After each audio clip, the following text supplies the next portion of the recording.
Hello all and welcome to today's video. And today I want to go over a comment that one of our subscribers, Angie, made in one of my videos. And I want to talk to you today about how long you should actually sit in a hot zone, in a sweet spot, before you either call it a day or decide to move to another sweet spot. Because Angie asked me a question about how long I actually sit and wait for orders.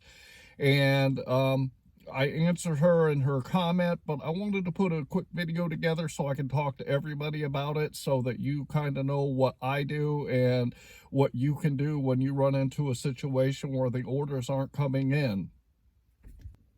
Before we get into the topic, I want to remind you that if you have not downloaded my spreadsheet, I do not know what you are waiting for. Go down here in the description. There's a link to my metric spreadsheet, and I'm going to throw it up here on the screen real quick so you guys can take a quick look at it. This is especially important for the new people that are just starting.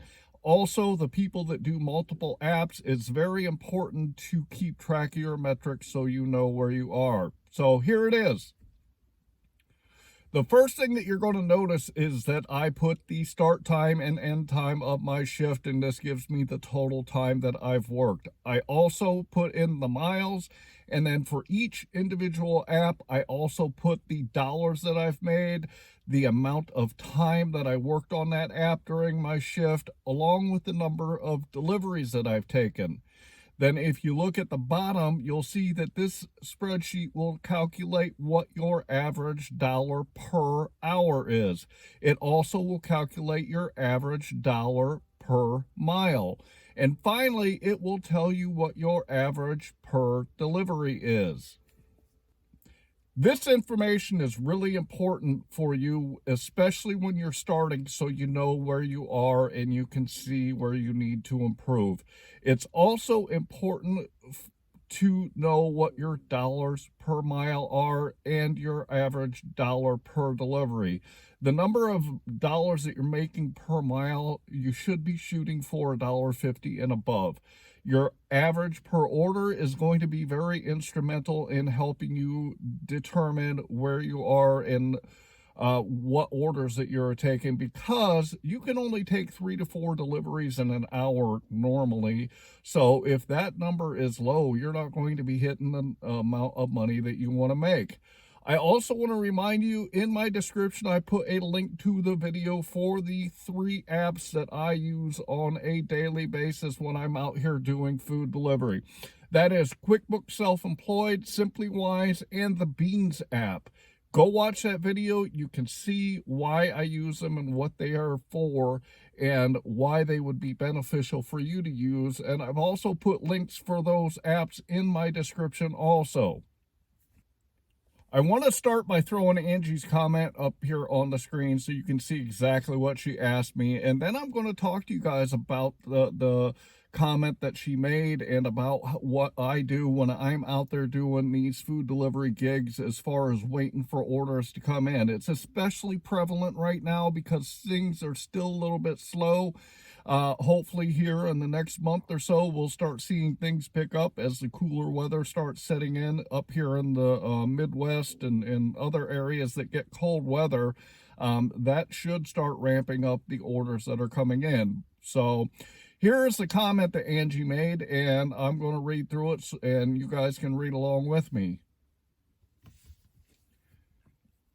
And she said, "Hello, Angie here. How long do you wait at your sweet spots? Meaning how much time has to elapse before you decide it is time to move on to another sweet spot?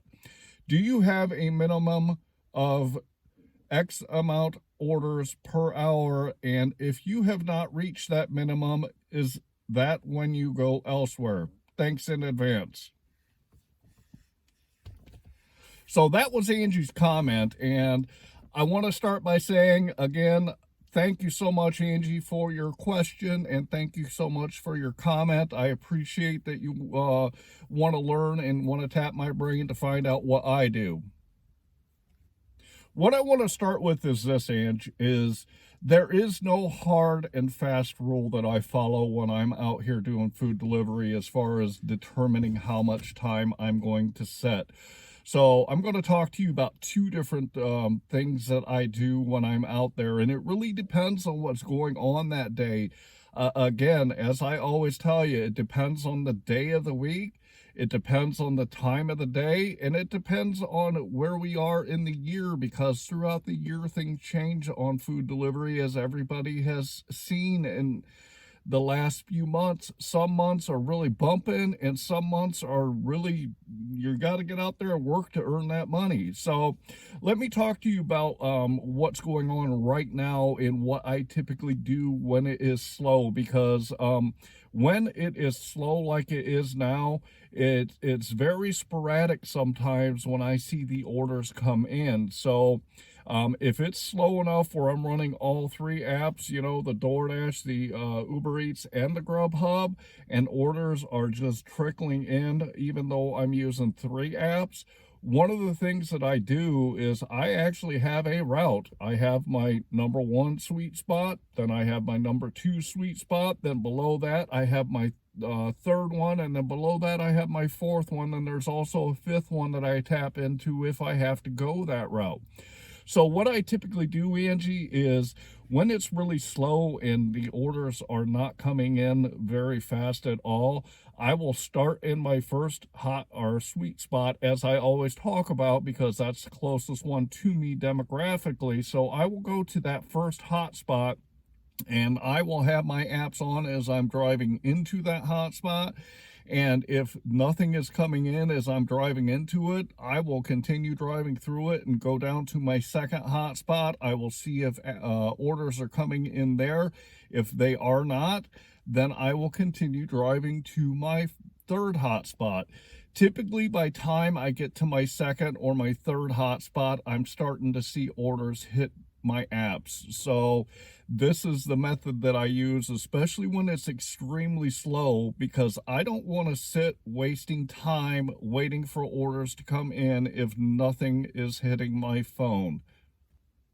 The second scenario that I do when I'm out here doing food delivery is when it's a little bit busier than very slow, or let's say I'm in that in-between time and I'm working, from lunch. I work that in-between time between about 2 to 2:30 and then 4 to 4:30. And let's say I'm getting close to that 4 to 4:30, and I know that my orders are going to start picking up because the dinner rush is getting ready to start. It could work when you're starting lunch rush or breakfast rush also, but because of the schedule that I work, I'm going to talk about, that 4 to 4:30 time when I know dinner is getting ready to start. I know where to go into my marketplace at that time of day. So what I will do is I will drive into a hot zone, or a sweet spot as I call them, and I will sit, but I still will only sit waiting on an order to hit my phone for no more than about 5 minutes. The reason is this. I always talk to you about what the most important things, if you go down and look at that metric spreadsheet that I always talk to you guys about, I always tell you the three most important numbers that I keep track of myself, which is my dollars per hour, my dollars per mile, and then my dollars per delivery that I average. The most important one out of those, which is the reason it's the first one I always talk about, is my dollars per hour.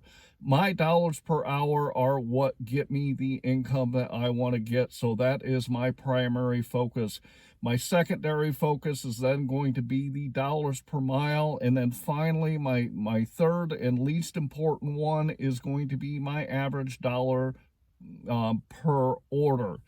So I always look first at the dollars per hour myself, and other people might not do that, but that is the first thing that I'm trying to focus on, and the most important thing when I am out here doing food delivery. If I have to drive a little bit more to get those dollars, I will take less dollars per mile because I'm driving from one of my sweet spots to another one. So I will actually take a hit on my dollars per mile if that means I have to go somewhere to get those dollars per hour. I hope, Ange, that gave you some insight into how I do it. I don't ever sit for very, very long in my marketplace. Now, there are some other marketplaces like bigger cities where like DoorDash will segment out and you'll have different marketplaces within a marketplace, if you understand what I'm saying. And that might work a little bit different than the way that I do it. Because my marketplace is so big, I've always talked to you about Fort Wayne, how it's a huge oval and it's about 15 miles north to south, and then it's also 20 miles east to west. So I have a really, really big area to work on all three apps. So the way I work it in my marketplace is I don't sit very long ever, and it's most important for me to get the dollars per hour. So I'm always hunting for that number first. Then I look at my dollars per mile, and that's my second. And then finally, my average per order is the third thing that's most important. So I always make sure my dollars per hour are as high as I can. And I really hope that this answered your question and gave you a little bit of insight into what you can try when you get out there. I want to remind you, head down into my description, grab that metric spreadsheet, go check out my video on the apps that I use, and go download the ones that you need if you need them. And finally, I would like to say I hope that you are out there getting the money that you and your family deserve. And with that, I'm going to say thanks.